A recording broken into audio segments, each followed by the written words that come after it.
Good morning, everyone, and welcome to number 8 in our webinar series here at CPE that's focused on Kentucky's big goal for more and more Kentuckians to earn a post-secondary degree or credential that leads them to a fulfilling career and a strong long-term earning potential and a better Kentucky all around. My name is Robin Abear, and I'm joined today by my CPE colleague, Trinity Walsh, and we are excited to host today's session on behalf of CPE's Student Access and Success Unit. Here at CPE, we're convinced that opening up more opportunities for students to experience college or advanced coursework while they're still in high school can really change the trajectory of their futures in positive ways, and that it can support the current and future workforce needs we have here in Kentucky. In summary, that's what this webinar series is all about. We hear from experts and researchers and practitioners, all of the different stakeholders who are in this ecosystem we're in together, so that we can make sure that anyone in Kentucky who wants to pursue post-secondary education and an in-demand career is able and well supported to make that dream a reality. Today, we're going to tackle another topic of great interest across our state, and it's a newly identified in-demand career sector, the educator workforce. As you will hear from our panelists today, the teacher in the classroom can make a huge impact on students, including their plans to enter post-secondary education and possibly even to pursue a career in education. So I'm happy to welcome Camille Overstreet, who is the KDE representative of Educators Rising Kentucky, and Chris Stunson from Western Kentucky University's Department of Education into our conversation today. So welcome, Camille and Chris. We're so glad you're here. Good morning. Thank you for having me this morning. We're going to begin with some brief introductions. I know that Camille and Chris both have a lot of experience and knowledge in the field of education. And so I'd like for you to just tell our audience a little bit about your role and your experience in education and your interest in or your commitment to the educator workforce. So Camille, we'll start with you. Okay, I am a program consultant with KDE in the Division of Educator Recruitment and Development. So I oversee the teaching and learning pathway, Educators Rising, and teacher apprenticeship. I actually began my teaching career in Fayette County Public Schools at Bryan Station High School, and I went on to just do various things in that district. And now I'm here with KDE, still working with students, still working with teachers. So I'm still enjoying what I do. Wonderful. Thank you, Camille. All right, Chris. Good morning, and I'm currently the director of the Office of Professional Educator Services at Western Kentucky University. Prior to moving to Western, I was a school administrator and a teacher. I also work alongside Camille with the Educators Rising program in the state. Our office specifically works on the recruitment and retention of educators at the post-secondary level. And so I'm excited to be here today. All right, wonderful. I know that you both have a long history in education and a lot of commitment to the current workforce and the future workforce. So I want to start out with kind of a general question just about the educator workforce crisis. You know, we hear a lot about that in the news right now, and I just wanted to hear a little bit about your perspective on the shortage of teachers and administrators. What are you all seeing and hearing from the field? So our educator workforce shortage survey showed us that 13% of vacancies went unfilled during the last school year. But one reason that KDE started that survey was so that we could take that data to tackle it, because it is a problem. There is an issue with, of course, teacher shortage, and I think just educator workforce as far as support staff and all around. So I think we can shift that by putting a positive spin on teachers and getting back to celebrating them, which is part of what my team does here at KDE. Yeah. Thank you, Camille. I think one comment you made there's really important about, we are talking about teachers, but we're also talking about a lot of other staff within a school. Chris, what would you add?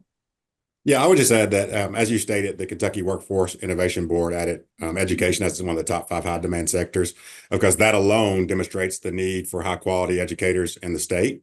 I believe here at the post-secondary level, we are producing teachers and administrators that can support and fill the crisis. However, we have the various pathways that are available. The retention and retirements are also pacing at a rate where teachers are leaving the profession and we are producing teachers to go into the profession. In my current role, in my experience, the post-secondary level, the shortage of teachers and administrators, in many cases for the public eye, there are often teachers that are in the classroom, but they're also coming through alternative pathways. With these alternative pathways, we really appreciate and are utilizing these pathways to fill classroom vacancies. However, many of these candidates are often completing and learning on the job. So the level at which teachers in the classroom are able to meet the needs of students vary based on the various programs that they're coming through. And so that also contributes to the crisis that we're seeing. We have alternative pathways for administrators, alternative pathways for teachers. And so all of those are really supporting the ability to create high quality teachers to go out into the field. Yeah, yeah, thank you. Thank you, Chris. I know there are also a lot of emergency certificates that are out there right now in some of those high need areas in education. So I appreciate you calling out that it's not just about, do we have enough bodies in a building, but do we have enough bodies who are well prepared and ready to meet the needs of all the students who are there.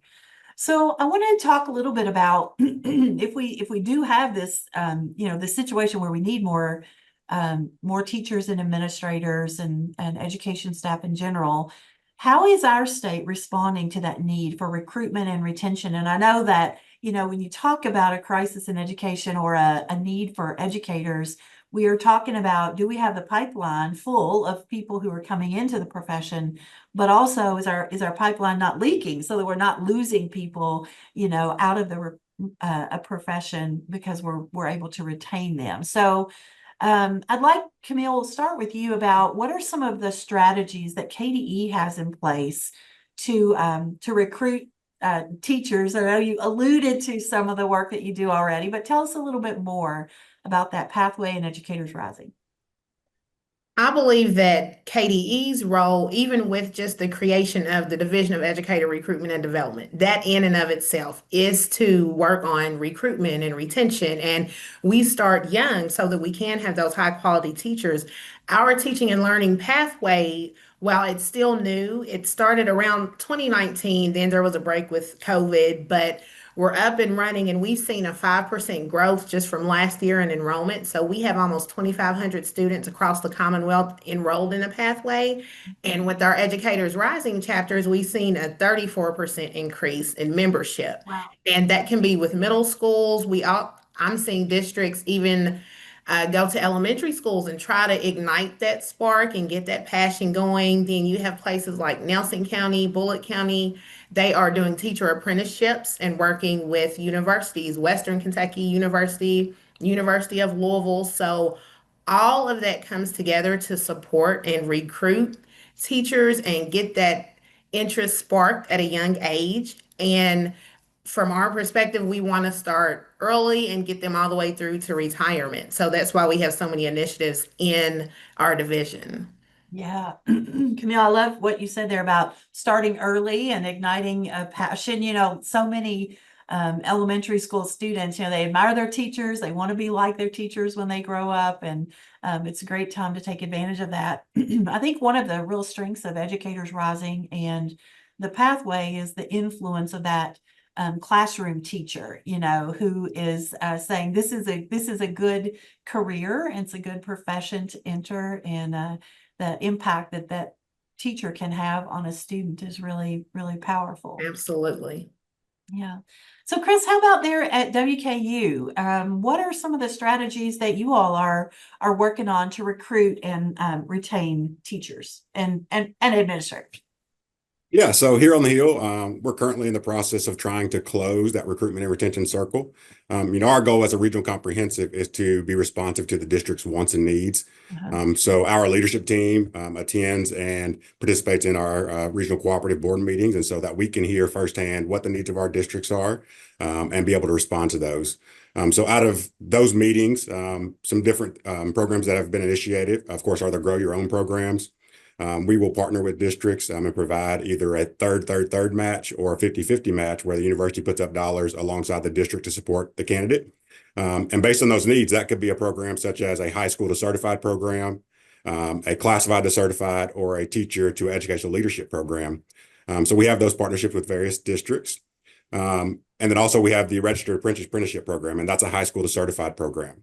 So with the Registered Apprenticeship, that also works alongside the Educators Rising and the Career and Tech Ed program. And so, of course, we have high school support with the Young Male Leadership Academy.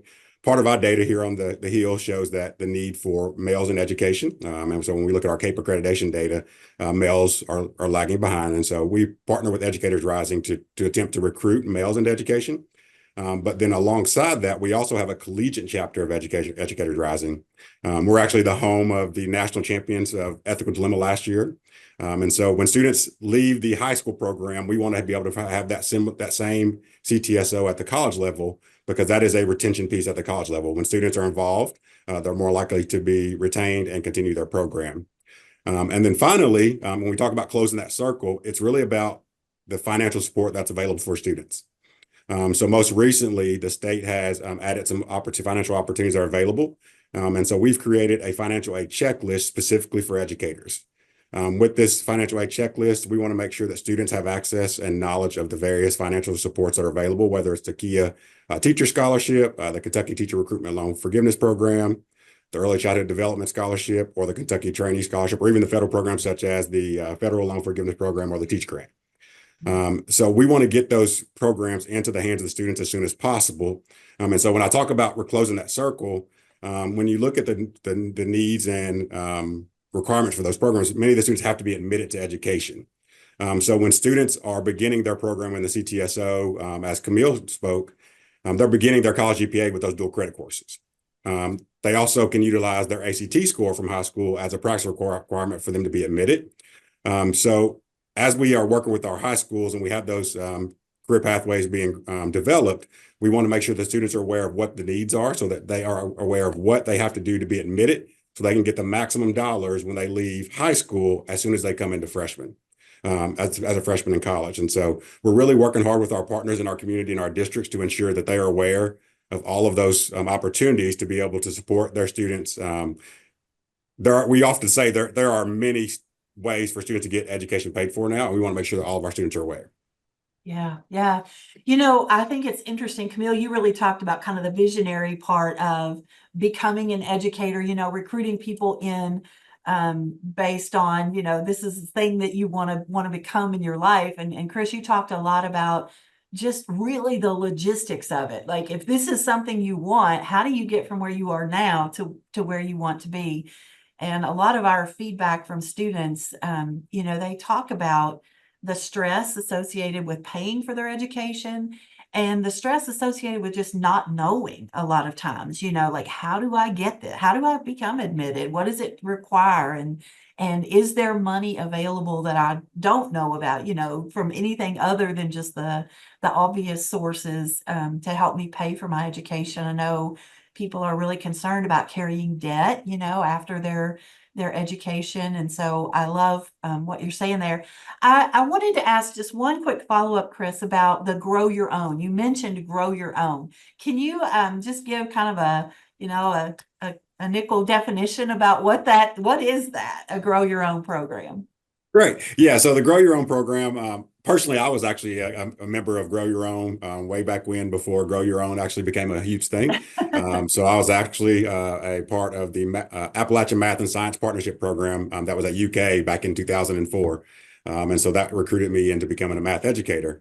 So essentially, a Grow Your Own program is a program in which high schools recruit their students and get them involved in a program to become a future educator, to return to their district as a teacher or an educator. And so that's the purpose of our Grow Your Own programs, are to recruit the high school students and them to go back and work in their district. Yeah. Okay. All right. So that's a kind of I like the nuance that you added to that they're not just becoming educators to go anywhere, but they're actually trying to recruit, and then prepare these students to come back and teach in their districts. And I know that Grow Your Own, that phrase has been around for a while, but I think districts have become really creative about how they do that now. And so it's great to hear that you were a forerunner in that you actually came through one of those programs. Okay, so I want to turn the conversation now to a little bit toward school administrators, specifically the principal, but feel free to talk about superintendents as well. there's been so much conversation and attention in the last few weeks about the role of the principal in recruiting and retaining quality educators. So I know, teachers talk to teachers about this is a great place to work. This is not such a great place to work, So let's talk a little bit about the role of the principal in recruiting the right people and then creating an environment where they actually the very best teachers actually want to stay in that building. So let's see, Camille, let's go back to you. And from your perspective, what do you see as the role of the principal or superintendent in the recruitment and retention of teachers? They have to truly be invested in it and support teachers. For instance, our teachers in our pathway, we need them to have that support so that they can teach that pathway and offer that high quality instruction without having to be all over the place. I know resources can be limited, but if you're having to teach a couple of math classes, then jump in and do the pathway, we really need our administrators to support that. And that's what I've seen. I've seen them very excited about it. I see many districts. We just had our teacher signing day, which that's a national signing day for students going into education. That was on May 6th. And many of our districts offer those students conditional letters of employment, and it can be after they graduate from college or even before. As a paraeducator, they can come back and work and then take one of the alternate pathways or apprenticeship programs to become a teacher. So I've seen a great investment and I see that number growing. And I think it's not just principals and superintendents, but even a lot of districts are using their human resources department to really head that initiative up. So I do see a lot of support, but I hope they know that it's needed. And things like Educators Rising can even start in middle school. So I've worked with some high schools and they want to start a chapter at a middle school and just do some joint community service, but just to keep that going and get all parties involved. And as long as principals provide that support and create that culture, because we know that culture is the number one factor that's going to push a teacher out or pull them in. So I think continued support and just understanding, and we're here. I love to go into schools and talk to principals, teachers, and whoever just to help get that pathway going and the CTSO. Yeah, yeah. So that's a really practical idea about what a principal can do and a superintendent. I mean, it's going to require time and a schedule and some funding, for that position. But really direct support for the start of that Grow Your Own. Thank you, Camille. Chris, I know you've been a building principal, so let's hear from you. What do you think is the role of the principal? So as Camille said, the principal is vital to a school's culture and climate. There's a saying out that says culture is your school's shared values, beliefs, and practices, but your climate is how your teachers feel on Sunday night. So the principal is vital in that role in setting what that climate in the building is going to be. When we think about specifically recruiting teachers, it's really about listening to your teachers and seeing what the needs are and being able to predict what your needs are going to be down the road. So in my former role as a principal, during COVID, there was kind of this thought process about the college students were going to come in and they were bringing COVID into the buildings and didn't really want clinicals. Well, I saw that as an opportunity. I saw it as an opportunity to get clinicals into my building to recruit teachers. And so we really started a partnership with Western Kentucky at that point to get clinicals into our building. And each time that we had a clinical to come through our school, I was making a list of the students that met our recruitment needs. And so those were the students that we then ultimately ended up hiring in our building. And so that's a role that the principal makes. But then when it comes to retaining and retainment of the teachers, it really boils down to listening to your survey data. Of course, we have the state level survey data, but then also schools do various survey data. So that is your teacher's opportunity to provide you their input on your school. And so it's vital that you're able to take an open look at that data and see what are the areas of growth and improvement. And when your teachers see that you're willing to listen to their feedback, but then also make changes based on their feedback, they're more likely to be retained within the building and return to your school. Yeah, yeah. Chris, I love what you said there about the partnership with institutions that you are really intentional about trying to get those prospective teachers into your building and for them to have a great experience. Here at CPE, we're all about partnerships between high schools and post-secondary institutions. And that's a really great example of how you could use that, not just to benefit the teachers as they're learning and growing, having a great experience, but also for you to say, okay, I've got a list of names and contact information that I can pull from to be really intentional about building my staff. Can I add one thing? Yeah, please. Yeah. So every school doesn't have the ability to partner with a university to be able to host a clinical, right? You have to have one in your backyard. It has to be drivable for the school district. So one thing that we are doing here at Western that is trying to partner with alternative districts that don't have that ability. So we have developed some student teacher drive-in days. And so on those days, student teachers are released for one day. They're required to do observations during that time, which meet the state requirements of observations. And so that gives the students the ability to go and visit a different district, right? So we partner here with Bowling Green and Warren County for our clinical placements. But having the student teacher be able to be released and go to a different district, see what other opportunities are out there. So we're hoping to continue to build that with more surrounding districts to be able to give those districts the opportunity to have access to the teachers as well. So we're more than excited to partner with more additional districts for those opportunities. Yeah. Great example. It kind of tees up the next question that I wanted to ask too. So thank you, Chris. I appreciate that. The last question, well, I want to ask one more question, and then at the end, I'm going to give you all a chance for a final word, anything more that you want to add. But I wanted to ask about just shifts in educator preparation and what you think the future looks like for being an educator and for preparing to be an educator. If you look into your crystal ball and you say 5 years from now or 10 years from now, what's it going to look like? I heard you say you're already trying to be more flexible about where these placements or these field experiences are happening. But I know, you also mentioned COVID. I know from reading survey data that teachers are different in some ways than they were before COVID. They kind of have different wants and needs related to their profession. And I feel like, the profession needs to be nimble in response to that. So what do you all see on down the road, and what are we getting ready for? I believe that the future is filled with innovation because just working with the students that we have, and I know we may hear the negatives about going into teaching, but there are still so many people that want to become teachers and are passionate about it. And working with these young people, you can see how innovative they are and they just have a different perspective. Our Educators Rising theme for this year was empowering tomorrow's leaders, and they really view teaching as being a leader. So I think that's a shift in just the perspective and the outlook, and they really value work-life balance.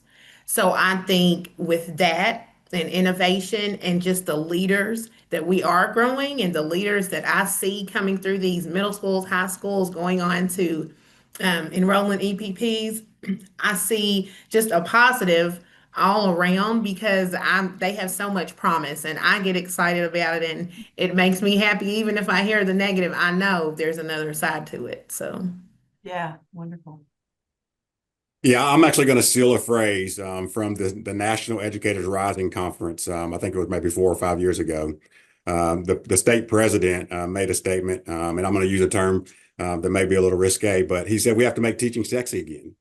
We have to make it a program or a profession in which our students want to be. And so to hear that our students are wanting to be leaders, that our students are wanting to be educators, I think that's a key shift that we can make. So many times we ask students, do you want to be a teacher? I think we often can reframe that to say, do you want to be an educator? Because we're leaving out so many different professions than just teaching, that teaching is just the pathway or the initiative. And so when we think about that, do students want to be a counselor? Do they want to be a principal? Do they want to be a college professor or a dean? All of those approaches really help us to see what education is as a pathway. And so we can see that in the future, we really have the opportunity to resell and reframe and rebrand what education is. Yeah. I think that's really important, Camille, your idea about students wanting to be leaders. You hear that this generation, they want to make a difference in the world. And Chris, that idea about they go into it not not necessarily saying, you know, as teachers used to say, well, I'm gonna be a math teacher for, you know, my whole career. And they kind of have a different mindset about it now. So I think it's really important for the profession itself to be ready for that, you know, if you want to recruit and keep those good educators. Well, I'm going to give you all just a final opportunity for some final words. Feel free to talk a little bit about the rewards of teaching, or what you would say to young people. Or I know that both of you all have been really strong advocates for education in your personal lives as well as your professional lives. So let's just end on the last thing that you just want to say that I didn't give you the question to ask. If I were speaking to young people, I would just say, learn every day and keep that fire ignited. Try to find a way to do so. I remember my first interview to become a teacher. It's been a long time ago. But I didn't know what to say. And I was just like, well, I'm passionate about education, but I still have that passion. And I've still learned, and I've still seen that, oh, I can do this outside of the classroom, or I can do something else in special education. And just to grow with that and keep that passion. And it may be something different, but you should be able to keep igniting it, because you should be learning all the time. So I think, be innovative in your approach to learning and how you take on the profession, because there's always something there and always something changing, as it should be. So just Yeah. keep All your right. passion. I'll say that. Thank you, Camille. If I were speaking to future educators or future students that would potentially be thinking about becoming an educator, I would definitely say follow your passion. If you have an inkling or a thought that this may be the career for you, then I would suggest that you take this pathway. The state has done so many things to support future educators, and we are here to support you at Western Kentucky, and I know that all the EPPs across the state are. But also, I would say that education is the one profession that has the opportunity to impact all other professions. And without quality and high quality educators in our future, our society will struggle as a whole. And so we need you as educators. Fantastic.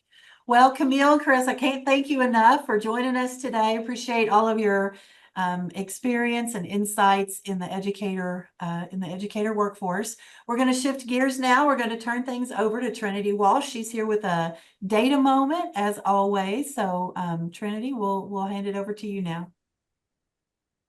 Thanks so much, Robin. I really appreciate it.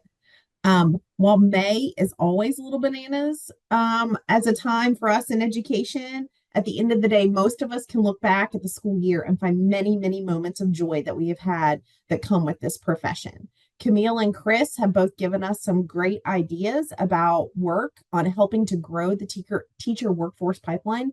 And I'm going to highlight some of their talking points as part of my data moment today. I'm going to start off by doing something a little bit different with my data moment.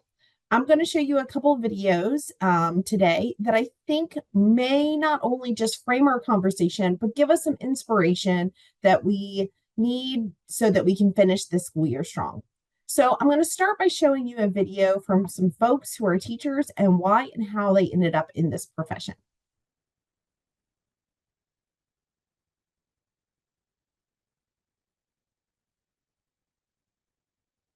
All throughout college, I studied psychology. I dabbled in nursing a little bit.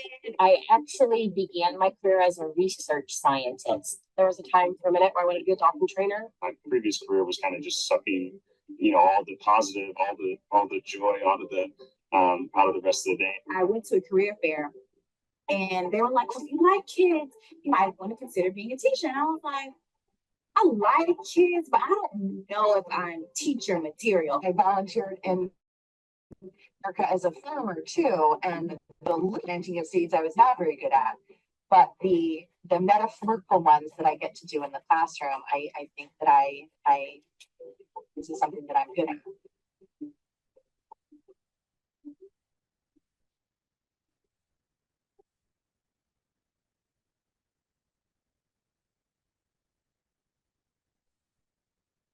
First day I wanted to be a teacher, I was young. I was probably in 3rd or 4th grade when I felt like that's what I wanted to do. I had a student in my class who had some developmental delays. And at that age, I think I just had like that sympathy. I would ask to stay in for recesses and, would help tutor him and help him get ready for a spelling test.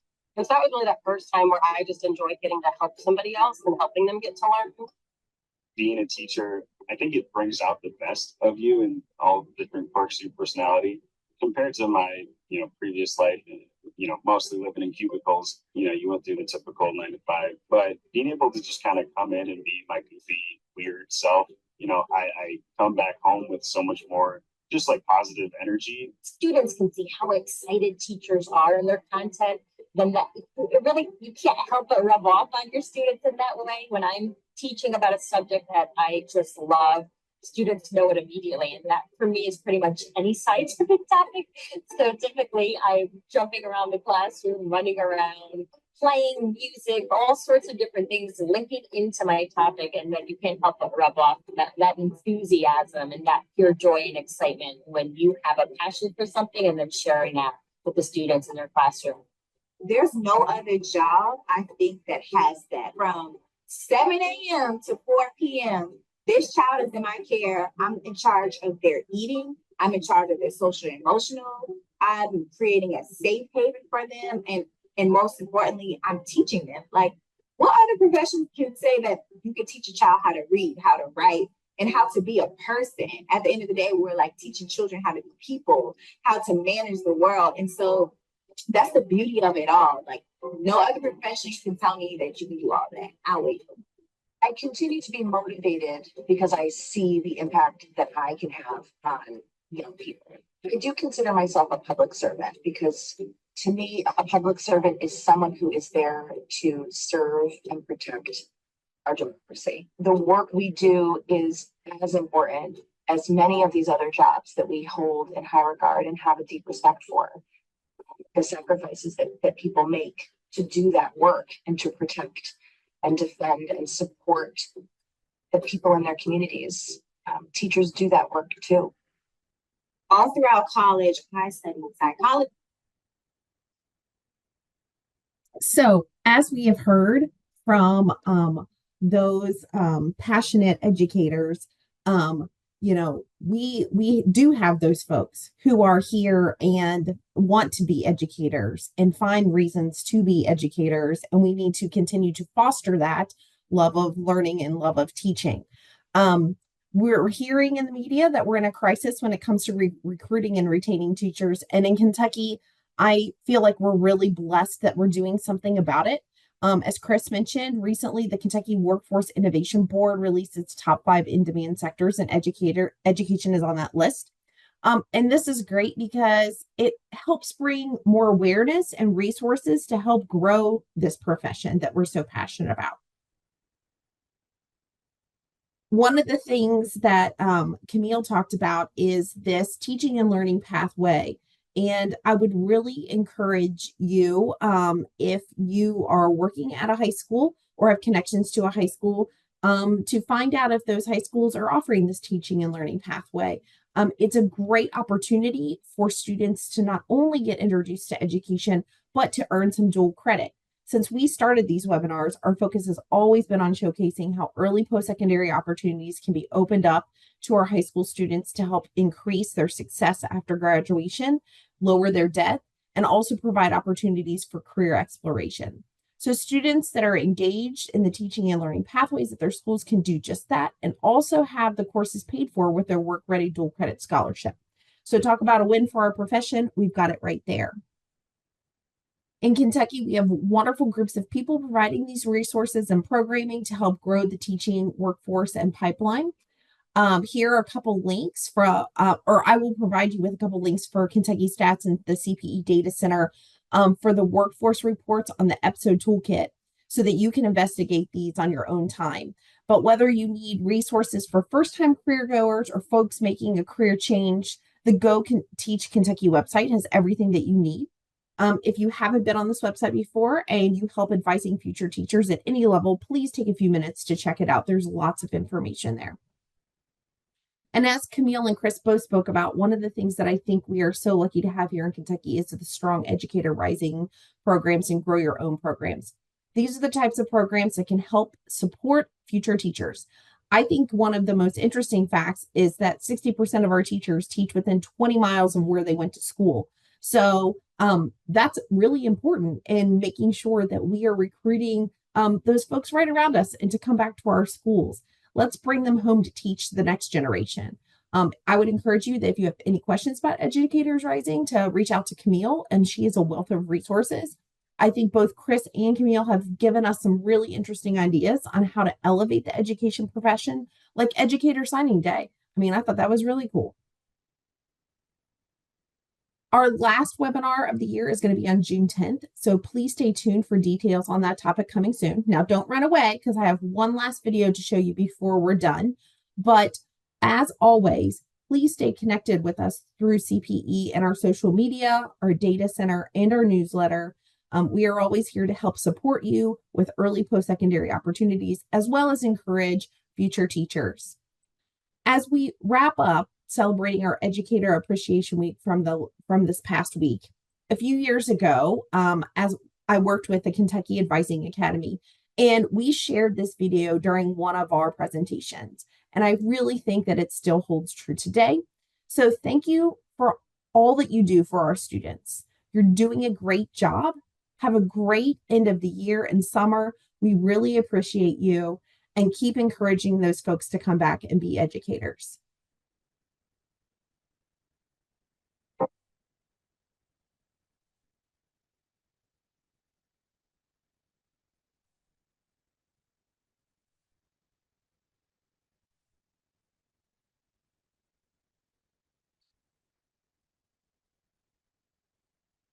You're the engine that makes all things go, and you're always in disguise, my hero.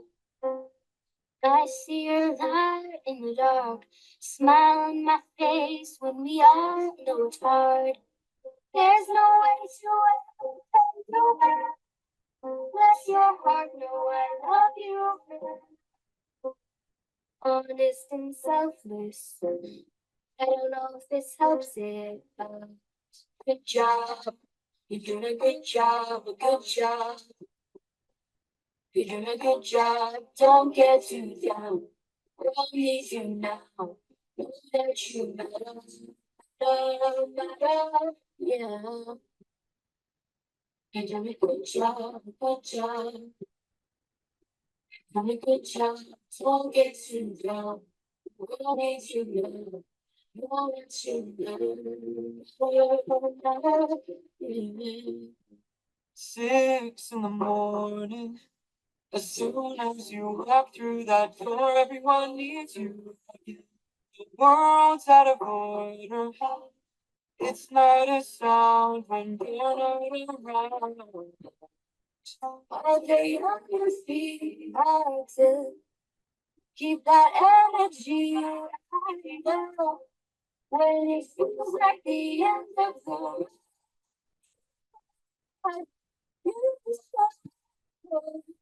The engine that makes all things go, go. Always in disguise, my hero.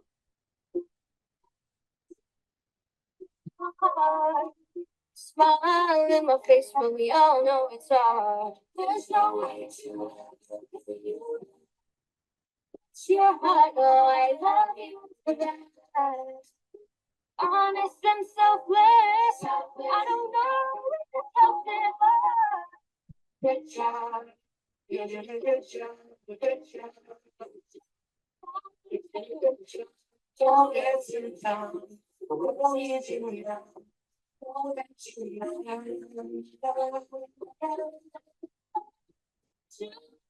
You did a good job. Good job. You did a good job. Don't get too down.